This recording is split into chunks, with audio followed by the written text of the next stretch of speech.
Hi guys, good to see you all yesterday. So today is going to be a reasonably short one in comparison to what you have been doing. I know I've been hammering you a bit with the work recently.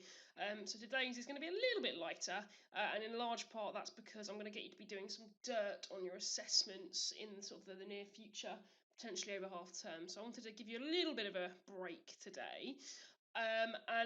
What we're doing today actually is your first assessment for Elizabeth, which, as you'll see, is not as daunting as it may sound. All right, it's quite a nice, short, easy one, but we'll come to that in just a mo. So I want to start by just quickly whizzing through what you guys did yesterday after our meeting, which is looking at Elizabeth's interactions with the rest of Europe after she made the settlement in 1559 and that first decade of her queenship during the 1560s. So I'm going to quickly whiz you through the kind of key points of that you should have got down, and then I'm going to talk to you about what I want you to do today. Okay, so we'll do it country by country, and we'll start with Scotland. So if you remember, at this time when Elizabeth comes to the throne, technically the Queen of Scotland is Mary, Queen of Scots, but she's not there because she is in France, okay, and busily getting married to the French heir to the throne, who then becomes the French king. So the person who is actually ruling Scotland at this time is her mum, Marie of Guise, who is ruling it as regent. Now, Marie of Guise is a Catholic, okay, as Mary is, she's a French Catholic. But the Scots, actually, the actual Scottish people, the Lords, they are pretty firmly Protestant, so they're getting a bit fed up with Marie of Guise and her French troops trying to impose Catholicism on them. And Elizabeth sees this as an opportunity. So what she does is in 1560, she sees the Scottish Protestant lords getting fed up with Marie, so she gives them money and troops to get rid of her. Okay, and they do that very successfully. It only takes them a couple of months, in fact. They're able, and she actually dies of a disease called dropsy very shortly afterwards. So Marie of Guise is removed pretty quickly, and they sign something called the Treaty of Edinburgh. And in that treaty, very nice for Elizabeth, the French troops have to leave Scotland, and it is ruled by the Protestant lords while Mary's away. So that's a pretty good outcome for Elizabeth. She has, that no longer is Scotland such a threat to her, okay, because those French troops are gone and they have a Protestant leadership. The other part of the Treaty of Edinburgh concerns Mary herself. So if you remember, Mary Queen of Scots, she has a claim to the throne of England. If you are a Catholic, she is actually the legitimate heir because they don't recognise Henry's second marriage to Anne Boleyn. So part of this treaty is Mary and her husband. Now, what they've been doing, they've been a bit cheeky. This is their coat of arms at this time. So what this has got on it, well, it's got the fleur de lis. All right, so these things, that's the heraldry for France, and then this red lion, that's the heraldry, sort of the logo, I suppose, for Scotland. But then what they've also done, as you can see here, they've got the three lions. Okay, they've got that on there as well. So very cheekily, they've got France's heraldry, Scotland's heraldry, and England's. So basically, Mary and her husband Francis, they've been prancing about, claiming to be the king and queen of England, Scotland, and France, which obviously is a bit sort of, not okay.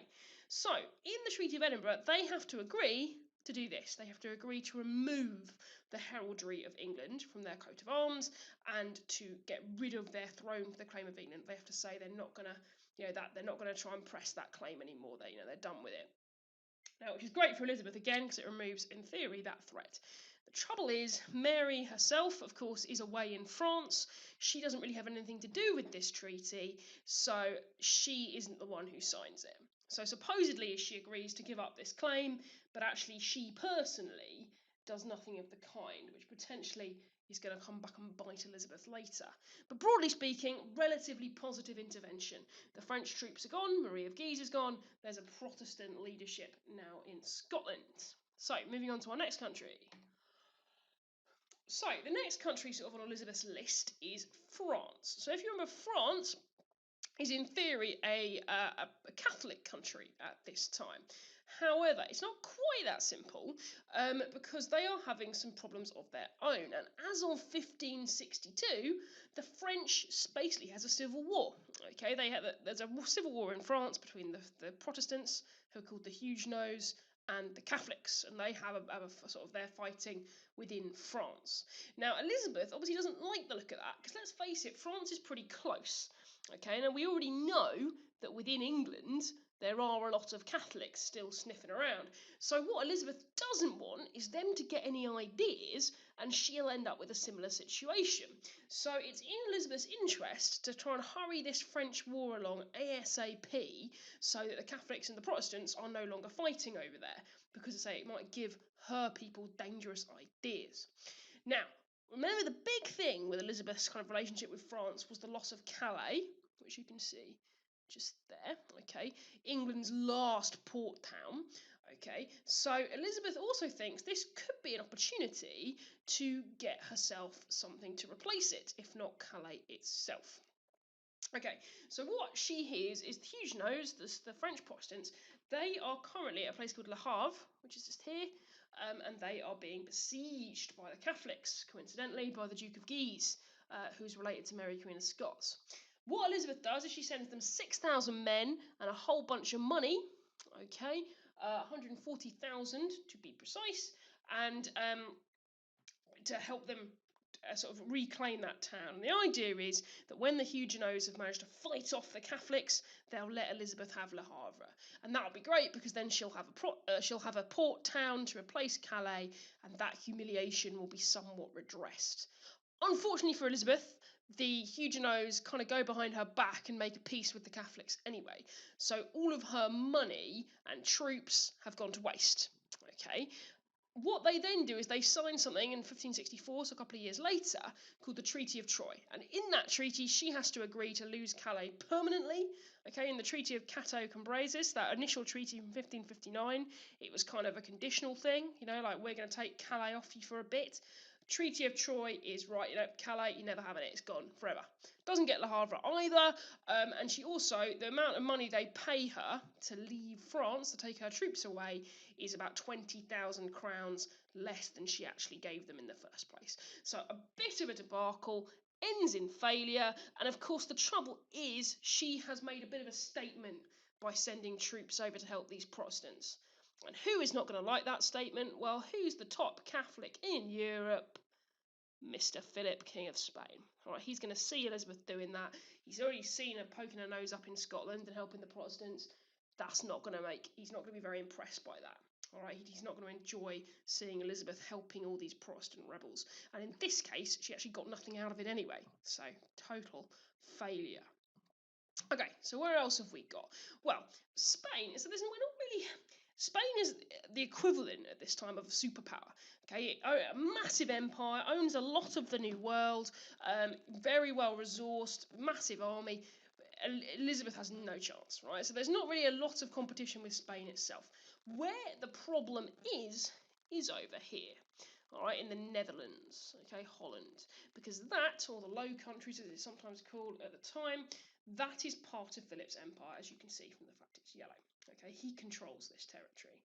Now, the trouble with that is obviously Antwerp has very, very close connections with England because it's where we trade our wool. If you remember, 80% of all of our exports go to Antwerp, so it's a huge part of our economy. Now, Philip doesn't like that because he sees this kind of transfer of goods, lots of interaction between English merchants and Dutch merchants, and he sees that as, stirring up Protestant ideas, which he wants to stamp out because he controls the Netherlands, he's a Catholic, he doesn't like them being Protestant. So to try and teach Elizabeth a lesson, what he does is he bans all English cloth being imported into the Netherlands in 1563.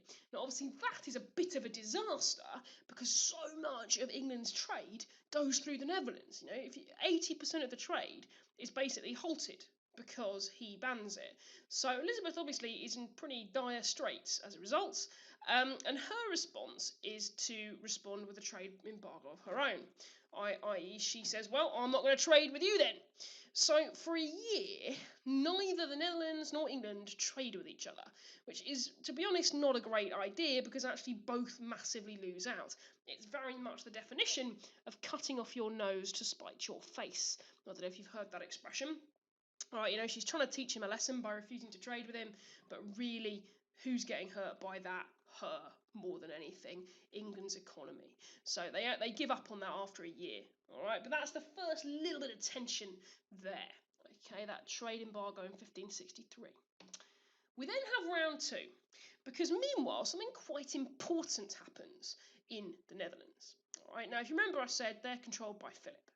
Okay, they don't really like Philip because they are in large part Protestant, and Philip, he meddles. He doesn't let them have autonomy. He doesn't let them rule themselves. He tries to sort of muck around and move things and change their systems and change their power kind of bases. And he also brings along something called the Spanish Inquisition, which you may have heard of. There's quite a famous sketch, no one expects the Spanish Inquisition, which is a bit of a joke, but the real Spanish Inquisition was terrifying.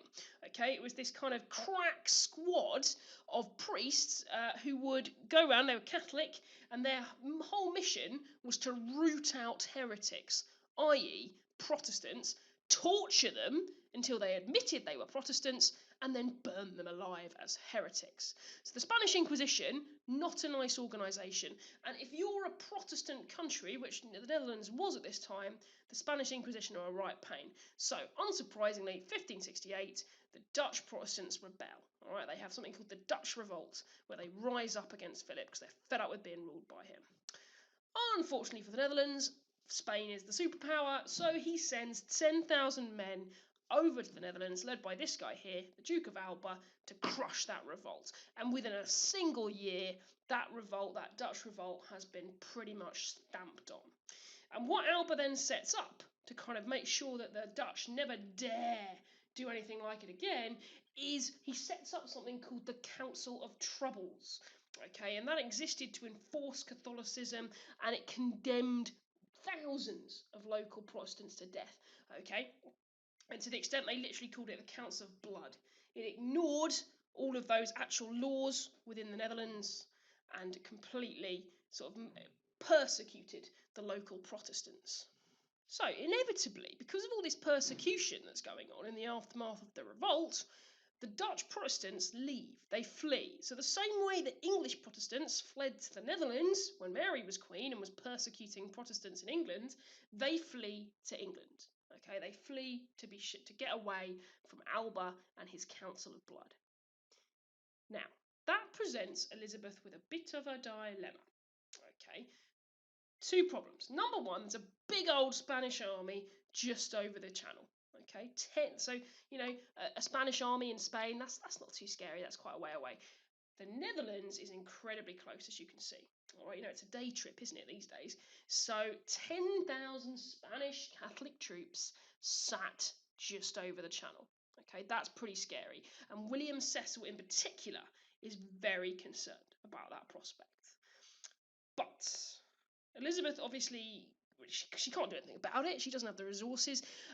But she does have another issue, which is all of these rebels. So all of these Protestant Dutch rebels who are fleeing to England as refugees to get away from the persecution that the Duke of Alba is conducting, that's going to irritate Philip.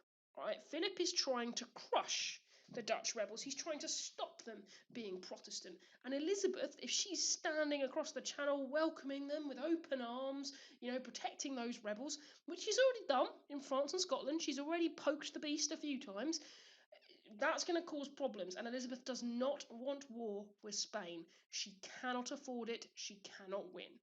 All right, so she needs to not offend Philip. So Elizabeth, she does what she did with the settlement, all right? Remember how we've said that one of her big personality flaws is that she spends a very long time making up her mind about anything? This is another example of that, all right? She doesn't know what to do. She ums and ahs, she dithers, and what she tries to do is the same as the settlement. She tries to go for a middle way, via media. Okay, so she doesn't get involved directly, but she sort of indirectly helps out the rebels, because she is a Protestant. She needs all the friends she can get as one of the only Protestants in Europe without upsetting Philip. So what she does is she allows these Dutch pirates, so these Protestant rebels, a lot of them, they take to the seas in ships and they start attacking Spanish ships as they come over, and they're called the sea beggars. All right, she lets them use England's ports. All right, so she doesn't attack Spain herself, but these sea beggars, these Dutch pirates who are attacking Spain, she allows them to make use of England's ports to kind of protect themselves. Okay, that leads to a bit of an incident. Okay, which is called the Genoese Loan. Okay, so at this time we've got lots of ships going to and fro from the Netherlands to Spain and vice versa, bringing troops, bringing supplies, and importantly, bringing cash to pay the troops. Alba's got 10,000 men sat in the Netherlands. Someone's got to pay them. So money is being sent, big gold bullion ships are being sent round the channel to pay those troops. Now, actually, Philip, he's got a bit of a cash flow problem. So, to pay some of these troops, in 1568, he tries to borrow some money, okay, from a place called Genoa in Italy, where there's some very wealthy bankers. So, they lend him a bunch of gold, he loads it onto a ship, and it sets off to the Netherlands to pay his troops. Unfortunately, the sea beggars, those pirates, as we've said, they're out and about in the channel, so that those ships carrying that gold has to take shelter in one of Elizabeth's ports.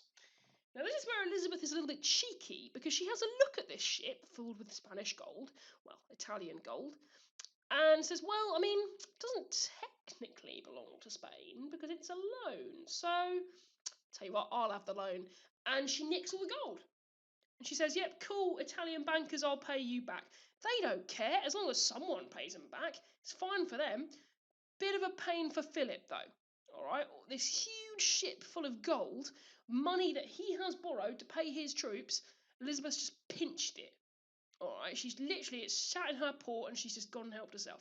All right, so unsurprisingly, Philip is not thrilled, okay, by these events. And this is called the Genoese loan, okay, because it's a loan, it's money from Genoa.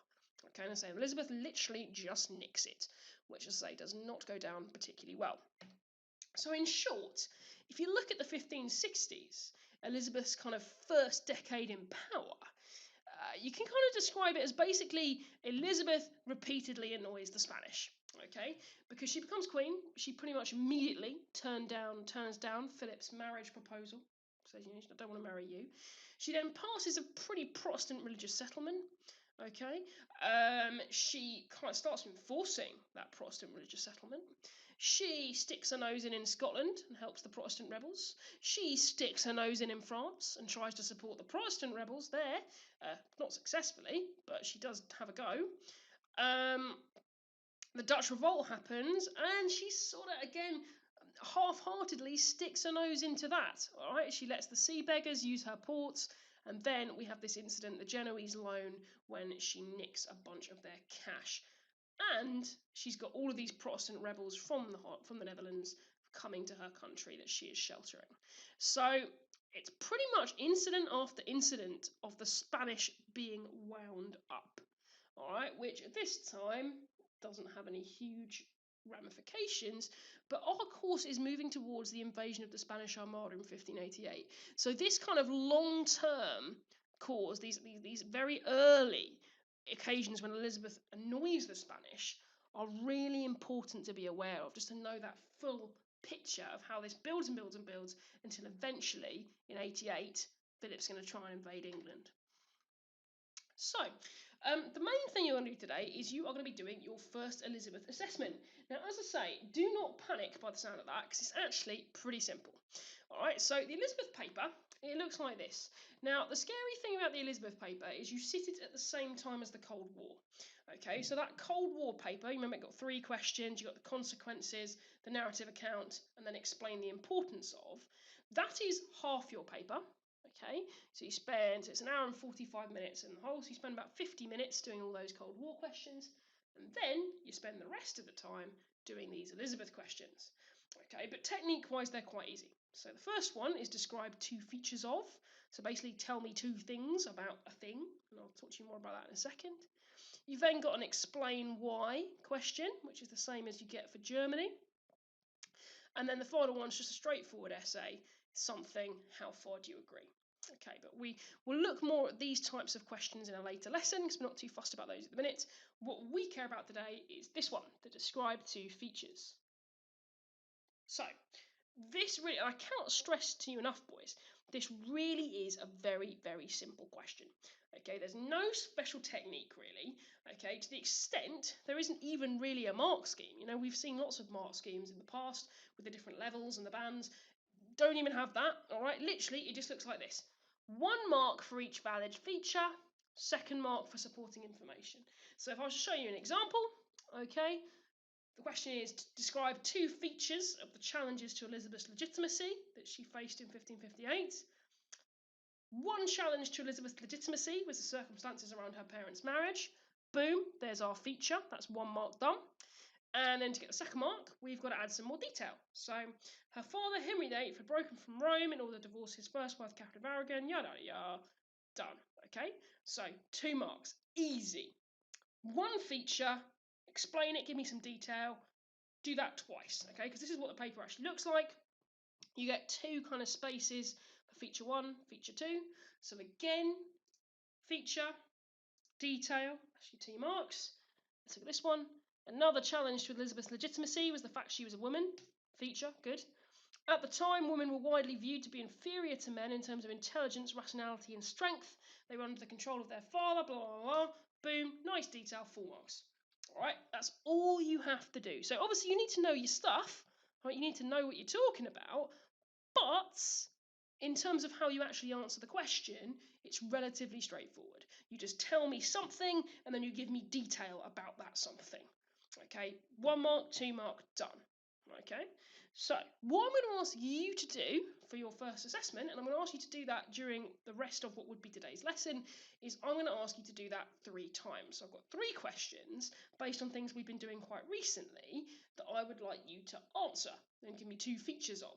Okay, so 2 features of the settlement, first of all, then 2 features of reactions to the settlement. Finally, 2 features of Elizabeth's relationship with foreign powers in the 1560s. So all that stuff I was just talking about. Okay, so I'd like you to write these up. Please type them. It makes it a lot easier for me to mark them and then submit them on Show My Homework. And I'll be able to turn those around for you really quickly because, to be honest, they're very easy to mark and they're obviously not very long. So for each of those 3 questions, you've got to come up with 2 features. Okay, and remember the mark is 1 mark per valid feature, 2nd mark for the amount of detail. So for instance, with this first one feature might be the act of supremacy, and then the detail would be, tell me what that is. Or for this one, third one feature might be, I don't know, getting involved in Scotland, and then you would tell me what happened, what that involvement involved. Okay, so hopefully fairly straightforward. It is probably one of the easiest questions in the entire history GCSE. So I would hope this should all make sense. The work you've been doing over the last couple of weeks will directly help you to do this. Okay, but obviously if you do have any questions, please do let me know. I'm very happy to help whenever. All right, as I said yesterday, thank you again for all turning up. I will see you next lesson. So obviously we won't do one next week because it's half term, but from that point afterwards we'll be doing one every Tuesday at 2 o'clock. Okay, so we'll meet every week then. You'll get your Cold War assessments back before the end of the week. Okay, I'm working my way through those. Obviously it's taking me quite a long time because of the fact we're at home and I'm doing it on a computer and all that kind of thing, but you will get them back ASAP. All right, I promise you they are on their way. Okay guys, thank you very much. Have a nice day.